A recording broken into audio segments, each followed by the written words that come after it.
Welcome on into the Wolverine TV. Clayton Safey here with EJ Holland and Tim Verghese. We are going to break down the 5 highest rated Michigan football signees now that signing day is over. And now that these guys are actually a part of the Michigan football program, announced members of the program, and we'll talk about what they're going to bring to the Wolverines come next fall and beyond. EJ, let's start with Will Johnson, the crown jewel of the class, committed last February. It's almost been a year at this point that he's been in the fold, but you've watched him a number of times in game during camp settings, workout settings, things like that. I personally think he's going to be able to potentially start right away in this Michigan defense, especially if they lose a corner like Vince Gray to the NFL, which it looks like is very possible. How do you see him impacting Michigan next year and beyond? Yeah, I mean, Will's a guy that's grown up around the program. He's a Michigan legacy. His father Dion obviously played at Michigan, so he knows what it means to be a Michigan football player, a Michigan student athlete, a Michigan man. He's actually been going to practices on a weekly basis just to kind of study the way Coach Klink and Coach Bellamy work with their defensive backs and to just see how Michigan runs their practices in general. So he's kind of already ahead of the curve in that regard. And then he's already looking to start practicing with the team today. I'm not sure if that's actually happening or not, but he wants to get to practice as soon as possible. As far as him as a player, he's an immediate impact guy. He's a big, long, physical corner at about 6'2.5", 6'3", 190 pounds. He's so long, it kind of makes him look a little taller. Like I've seen people say, like, well, it looks like he's like 6'4". He's actually not as tall as you think. I'm 6'1", and he doesn't completely tower over me, but he's still a tall, long, physical guy. But outside of just being able to be a press man corner, he's extremely patient. He's technically sound. He works with his father all the time, like nonstop individual training. There's been a knock on Will for his speed because he has a lack of verified times. He actually has a private speed coach in Johnny Drake, who is an All American at the collegiate level, and he led Grosse Pointe South to the state track meet in the relay this year. So I think Will is definitely football fast, especially for his size. And I think Will's a total package. He can be an outside corner, for most of his career and shut down one side of the field, but he also has the flexibility early on in his career to play some safety, to play some nickel, and he played a lot of safety at South this year. So I just really like Will's skill set. I love his technique. I love his patience. I love his football IQ. So he's the total package, and there's a reason he's the highest rated signee. You talk about his height. You're right. I think he looks taller in a football uniform and helmet and everything than he does in real life. Seeing him at his signing day ceremony wearing a suit, like he didn't look that big, but yeah, he plays big, physical. Obviously, has more speed than I think a lot of people give him credit for. And you're right. Talking to his dad, it seems it wasn't set in stone if he was going to be able to practice, but he also wants to practice as well before the national championship if Michigan's in that game and hopefully go down. And there's a potential plan to get those guys, the early enrollees down there wearing polo shirts on the sideline to take that environment in. So that would be big for those guys. Tim, let's shift up to the defensive line. Derek Moore, for as much as people talk about how Michigan missed out on some edge guys, and they did, losing Ethan Burke late there to Texas. Landing Derek Moore on signing day, I thought was huge. Number 87 player in the On3 consensus, 6'4" defensive end out of St. Francis, Baltimore. Your thoughts on what he's going to bring? Yeah, like you said, it's big because even heading into like the week before signing day was when his visit was announced, and it kind of became clear that he could be part of the class. Moore gives you something that not that you don't have right now, but especially losing Burke late, and with the potential of Cavante Henry not being in the class, as he's pushed his signing till Feb and is kind of reevaluating his options. But he gives you an immediate boost there at the edge position and gives you something you weren't initially counting on in the class. He's long. He's 6'4". He's not as big as Aiden or David Ojabo, but he's still 6'4". Like he's no small. He's not small in the slightest. But he gives you something off the edge. His best trait is his speed. He's got a good wingspan, got a good reach, got good bend ability off the edge. And I think he's a guy that you just put him up on the edge as a stand up guy and just let him pin his ears back and get after the pass rusher. I think his speed can best be used in Mike Mcdonald's scheme off the edge. I know there's been some talk of he is a bit of a tweener, so maybe you let him fill out a little bit and move him inside and let him put his hand in the dirt. But I think his best usage is going to be off the edge, and I think Michigan understands that as well. And he's not small from a weight standpoint either. No, we've talked about this before, but he carries his weight really well. He's closer to 250, potentially even 260 at this point, but he looks like he's about 240, and so that means you can get him up to 275, potentially 280 off the edge, and he'll be able to carry that weight well. He won't really lose any of his explosiveness or speed in the process. So, really excited to kind of see what Michigan does with him, how they use him. It could be a type of player that moves all over the front of the defense if he gets up to that weight and they see, if he is equally effective with his hand in the dirt as he is off the edge. But just another versatile piece for the defense, and gives you something off the edge that an immediate boost off the edge, which you previously didn't have in this class. Yeah, and I think something important there when you talk about, we don't know exactly where he'll play. When you look at Mike Mcdonald and what he's done with this defense this year, I mean, he's using guys in their strengths. Like, that might be one position on first down, another one on third down, running passing situations and things like that. Or it might be, you're out of the game at a certain point, but you're in different situations. So he's definitely, I think that's encouraging if you're a Michigan fan, to get a guy like this in the fold that can play multiple positions and just kind of let Mike Mcdonald and company kind of figure that out once he gets on campus. Let's talk about Darius Clemens, who is one of my favorite lands, who I didn't even know anything about a week before signing day. That's why you guys are, do what you do. But then watching some of his film and, reading about his 4.37 40 time as a big-bodied wide receiver who can also, be a possession guy downfield. Let's talk about him a little bit, EJ. What is the number 47 player in the country, according to On3, and number 98 player on the On3 consensus at the wide receiver spot going to bring to the Wolverines? Yeah, with Darius Clemens, you look at his size, that immediately pops out at you at 6'3", 205 pounds. I mean, that's a big-bodied wide receiver. Right now, Michigan doesn't really have that on the outside, so he would be something different immediately. I think he's a guy that can play as a true freshman, and he's just a special athlete. I think Michigan fans were surprised. They were kind of arguing against it when I posted Darius Clemens 6'3", 205, 4.37 40. They were like, this 40 times ridiculous. It's not real.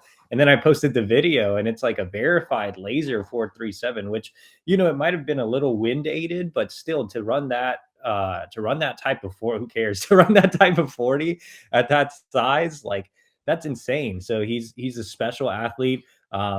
He's not just a guy that can go up and get it in the red zone and out physical corners. He's a guy that can run routes as well. He can stretch the field, and he's so big, he's so fast, and he's so long. He's a guy with an excellent catch radius. He can make those tough grabs over the middle as well. So I think there's a lot you can do with Darius Clemens. And since he's so different from the wide receivers already on the roster, he is a guy that can play early. So that was a big land on signing day. It was an excellent job by Ron Bellamy and Josh Gaddis to never really give up. Clemens is a guy that didn't even have Michigan in his top 5 schools in the summer. And so they kind of kept at it, and they were able to land him. And what's really interesting about Darius is he's originally from Michigan. So he understands. He's not just a guy coming out from the Pacific Northwest late. He's from Michigan. He understands the dynamics of the program. He already has chemistry with fellow Michigan wide receiver Andro Anthony. They grew up playing youth football. So I think that'll help him as well and help with the adjustment to Michigan. So yeah, he's the guy that's gonna be ready to roll, and he's the best land on the offensive side of the ball for sure. And got to give my guy Tim there a shout out for making the Nico Collins comparison. And then Jim Harbaugh on signing day makes the Nico Collins comparison as well. Probably going to end up being, at least football wise, a little faster than Nico Collins as well for Michigan. Not saying he's going to be as good or whatever. We'll find that out in the next few years, but I think he certainly has that type of potential, to do that. So great comparison there by Tim, who we will throw it to now to talk about Keon Saab. Another one of my favorite lands in this class, rated number 102 on both the On Three consensus and in On Three's ratings themselves. 4-star safety out of IMG Academy, 6'1", 210, former Clemson commit. A great job again in both you guys. Like every guy that it feels like they were able to kind of reel in at the end. Ron Bellamy feels like he was a part of that recruitment. Another great job by safeties coach Ron Bellamy to bring him into the fold. Tim, I'm excited to watch this guy play. Yeah, likewise. And I when the rumors were that he was coming, he visited Michigan obviously for the Ohio State game, and when rumors were coming, I checked out his film, just wanted to see what kind of player Michigan was going after, and talking to some people around the Clemson program of what Clemson was talking about using him in Brett Venables' defense. They've talked about him. He's not necessarily as big, but they've talked about using him in an Isaiah Simmons type role. They've been looking for that type of player in that defense, and Saab can kind of bring that. Was going to bring that to Clemson. Now he's bringing that to Michigan. And it's very apparent on film how versatile he is. Like every single play, even in the same game, he's at a different position. You see him lined up pretty much as like the third linebacker. Sometimes you can see him as one of the two high safeties, as a one high safety, as a slot corner. Kind of, you even see him rushing off the edge in certain situations. He's playing all over the field. So I want to see more from him in like pure man coverage, and I'm not worried about it because it's something that I don't know how much we'll even see him in that position in Michigan. But he's a very, very versatile safety. And especially as the game's kind of evolving and you're playing more base nickel, and you only have two linebackers on the field, he can give you a third linebacker if you really need it. He can climb up into the box, or climb down into the box, and give you that third big body, that third linebacker if you really need it in the run game. He's a very physical tackler, willing to get ugly, willing to get messy in the run game. Has great closing speed. One thing I really like from him is watching him in like lined up as a one high safety is how effortlessly he covers ground. He's a true sideline to sideline guy. And his closing speed coming off routes, especially when the ball's in the air, is really, really impressive. So it's going to be interesting to see how Mike Mcdonald uses him, how early he gets used. Is he used in a different role than Michigan currently uses their safeties? Because you have a couple of hybrid DBs in this class. You've got him and a guy EJ is about to mention. But you've got some very versatile DBs and versatile linebackers too that you can really play around with this defense and really give some teams some fits with just how many different things you're throwing, or you give some offenses some fits with how many different things you're throwing at them. No doubt. And you're right. When you look at this defensive back class, super important that Michigan was able to put together a great class because they have the potential here to lose 3 out of their 4 starting, DBs. When you look at both corner and both safeties, Daxton Hill could leave early for the NFL. Brad Hawkins is out of eligibility, and we could see Vince Gray at corner leave for the NFL. EJ, let's talk about another one of those guys to close this thing out. Zeke Berry, another guy I know you like, former Arizona commit, 4-star, number 60 in the country on On3's ratings, number 132 on the On3 consensus, but just kind of one of those guys that might even be a little undervalued, or at least was maybe a couple months ago, that you were pretty high on early on. What do you expect out of Zeke Berry?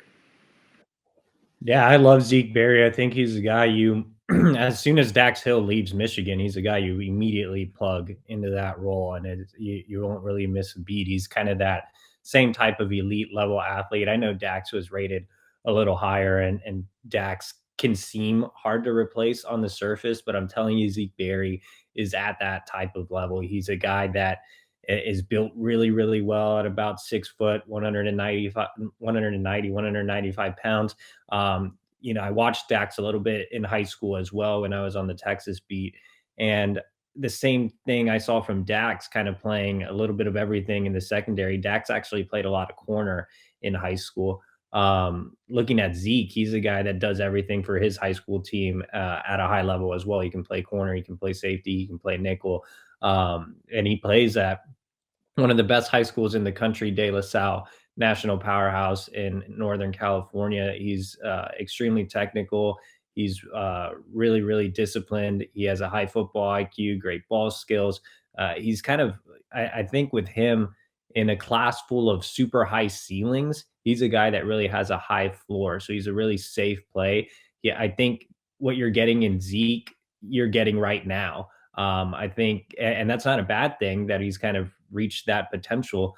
But he's a guy that you can just throw in right away. I think he'll play as a true freshman. And if he doesn't, I think he'll play very, very early on in his career at Michigan.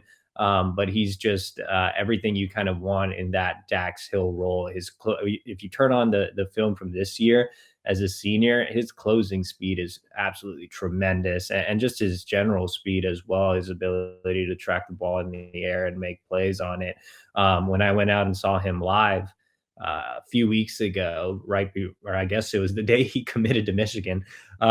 He threw a touchdown, he caught a touchdown, and he made several plays on defense. He's just kind of that jack of all trades guy, and I think he's a great compliment to some of the bigger defensive backs they landed this cycle. In Will Johnson, Miles Pollard, Keon Saab. These are all bigger guys. Zeke is a more compact, speedy guy that's still very aggressive and just a playmaker on the back end.